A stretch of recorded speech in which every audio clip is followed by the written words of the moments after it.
Hello everyone, I'm Kumudu, married and blessed with two lovely girls. I'm popular among my friends as an Iron Woman.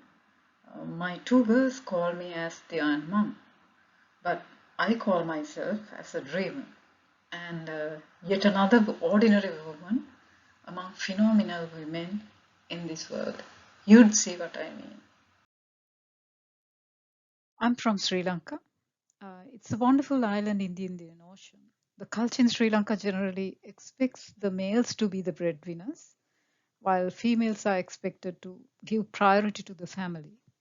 Engineering was a so called men's job, especially during my childhood. And I grew up in such a culture, and we were not encouraged to think about such jobs. And there were not enough guidance, and teachers were like lions to us, the innocent deers.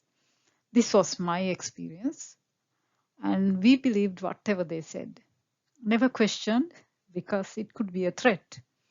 But I had a lot of questions unanswered. This is where I came across this book. It had a lot of answers to my inquisitive mind. None at home bothered me in doing self experiments based on this book. Maybe because I'm the youngest in the family and, of course, a mischievous child as well. I, of course, read the singular version of this book, which had the title with the meaning, Do you like to become an engineer? That was when I thought, yes, I want. But I still didn't know the pathway. Only thing I knew was that I must study hard. So I did it. Meanwhile, the Sri Lanka Air Force advertised to enlist female engineers among other professions. I wonder if you have heard that Sri Lanka underwent 30 years of terrorist war. They wanted dynamic girls to defeat the terrorism. While I was undergoing the selection procedure in the Sri Lanka Air Force, my brother met with an accident on this road and he passed away at the age of 24. So losing the only son in the family was a shock to my parents, and it collapsed our family. Seeing this, I felt that I must take the family responsibility to strengthen them. So I was compelled to join the armed services. Then I underwent the military training with 12 other wonderful ladies. It was a hard training, but an interesting one as well. And it converted me to a military woman.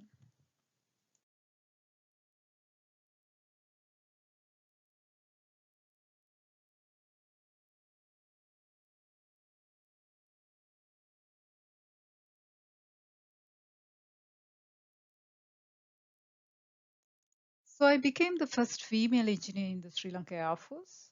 It was a male dominated environment that I had to work. Everyone wondered if a woman would fit into that. Anyway, I had no fears. It was a dream coming true in my life. In the Air Force, I could work in fixed wing, rotor wing, as well as fighter aircrafts for 16 long years.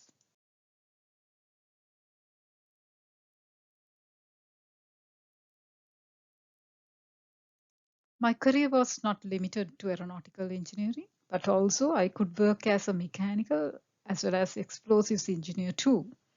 I believe that the way I served in the Air Force opened up the path for many other females to join the Air Force as engineers later.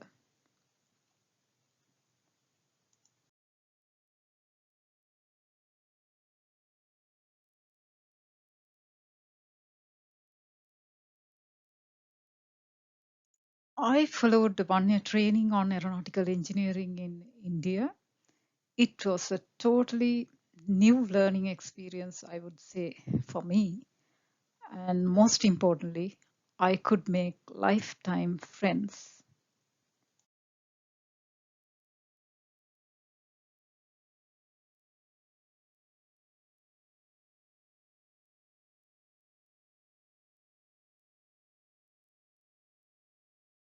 While serving in the Air Force, I read for my bachelor's as a mechanical engineer.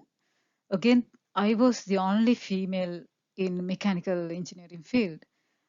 Being the only female among males was nothing new to me then, and I learned energy engineering as one module. And this learning experience was a turning point in my life. While learning this, I had two dreams. One is to do further studies on renewables. The other one was to share this knowledge with the society. So I read for my master's at the Royal Institute of Technology in Sweden. And then I switched my career into academia. Um, as a senior lecturer uh, in the Department of Mechanical Engineering, I started teaching energy engineering among other modules to my undergraduates. That is where I thought to read for a PhD, and here I am at the University of Tasmania, Australian Maritime College.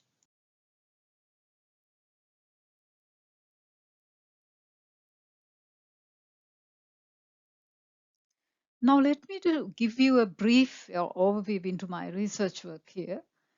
While many others give different interpretations to the ocean, I see it as a powerhouse. It holds renewable energy mainly in three forms: tidal, wave, and ocean thermal energy. So I was passionate on seeing that the theoretical resource potential of ocean energy is 1 to 4 times of the current global electricity demand.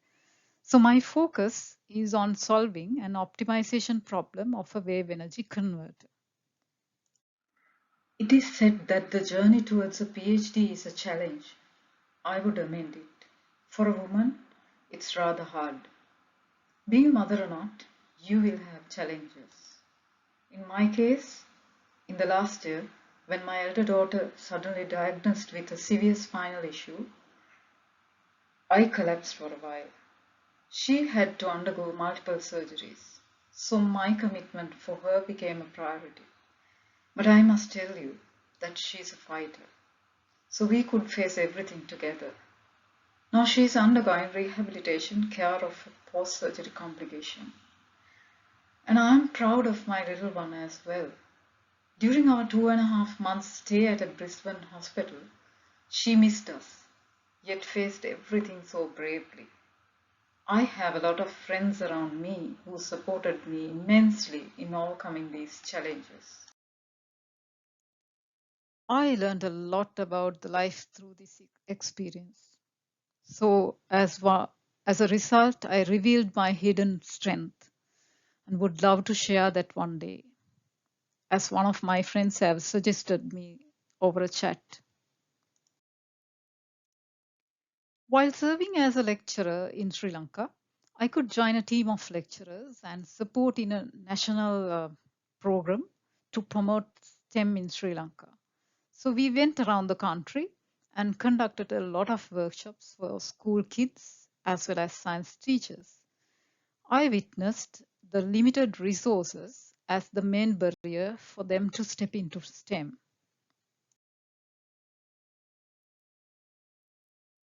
However, I could only support them through sharing my knowledge with them and inspire them. I had a dream to do something further if I get an opportunity. And I never expected that I could do this early. So this grant became a pathway in realizing that dream. So I make this opportunity to thank this fellowship program.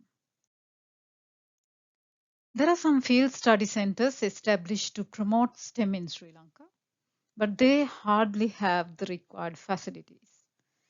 I selected one of those in Chilau, which had nothing but a small place with a few glassware.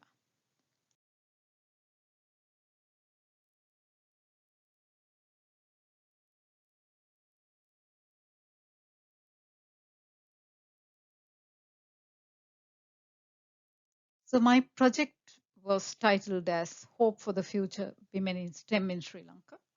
And we had a couple of initial meetings to identify their needs and to promote the kids to involve in this project.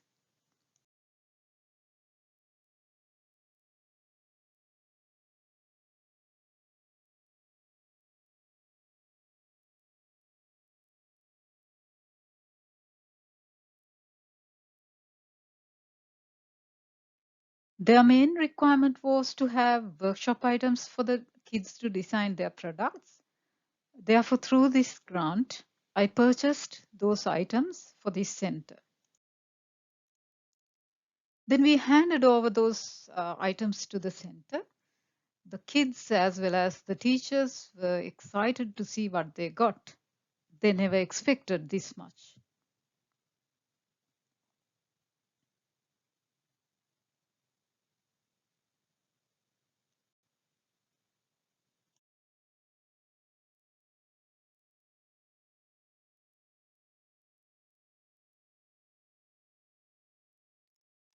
Then I conducted a couple of workshops for them online and guided them mainly on problem solving approaches. I was so happy to see that they started using the equipment that I gave them.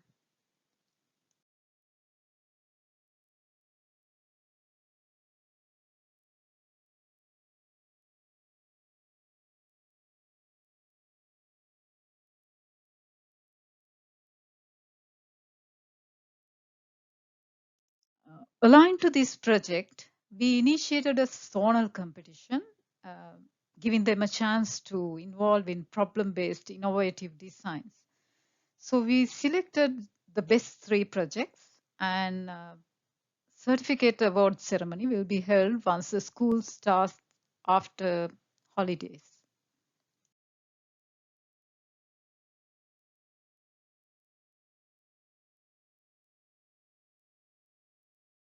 So I told you that I'm a dreamer at the very beginning. So these are my top dreams among a long list. Related to promoting STEM, the process won't stop there. Now that we have created a link, the kids are inspired and they want to engage more in STEM. I'm happy that I could be a role model to them, especially for the girls who carry the misbelief that STEM is a so-called men's job. And I hope to write a few books one day to inspire other women. And of course, to pamper me, I have a list of dreams, as you can see. So I already did some aerobatics once here over the Tassie skies with the courtesy of Professor Martin Renilson, the President, Royal Institution of Naval Architects of the Australian Division. To wrap up, you would realize why I still feel as an ordinary woman among phenomenal women in this world. This is me today, looking forward to face these big challenges as fighting the winter, achieving milestones in my PhD, and getting PR. Thank you so much once again.